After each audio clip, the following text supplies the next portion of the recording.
নিজের ভবিষ্যৎ নিয়ে তরুণদের মতামত নেওয়ার জন্য আমি মনে করি ভোটার হওয়ার বয়স ১৭ বছর নির্ধারিত হওয়া উচিত, এমন মন্তব্য করেছেন অন্তর্বর্তীকালীন সরকারের প্রধান উপদেষ্টা অধ্যাপক ডক্টর মোহাম্মদ ইউনূস। শুক্রবার রাজধানীর ফার্মগেট কৃষিবিদ ইনস্টিটিউশনে ফোরাম ফর বাংলাদেশ স্টাডিজ আয়োজিত ২ দিনব্যাপী জাতীয় সংলাপ ২০২৪-এর উদ্বোধনী ভাষণে তিনি এই কথা বলেন।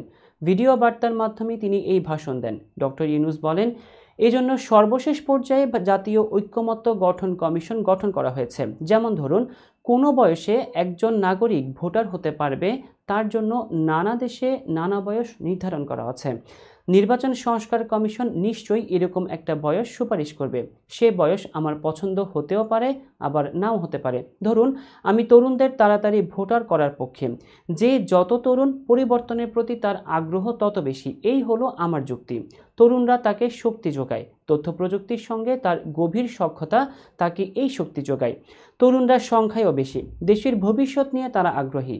নিজের ভবিষ্যৎ নিয়ে তার মতামত নেয়ার জন্য আমি মনে করি ভোটার হওয়ার বয়স ১৭ বছর নির্ধারিত হওয়া উচিত। তিনি আরও বলেন, নির্বাচন সংস্কার কমিশন কী ধরনের সুপারিশ করবেন তা আমার জানা নেই, কিন্তু দেশের বেশিরভাগ মানুষ যদি কমিশনের সুপারিশ করা বয়স পছন্দ করে, ঐক্যমত্যে পৌঁছার জন্য আমি তা মেনে নেব। প্রধান উপদেষ্টা বলেন, সংস্কারের যে মহান দায়িত্ব ঐতিহাসিক কারণে আমাদের কাছে এসে গেছে, এই দায়িত্ব আমাদের প্রত্যেককে যার যার অবস্থান থেকে পালন করতে হবে।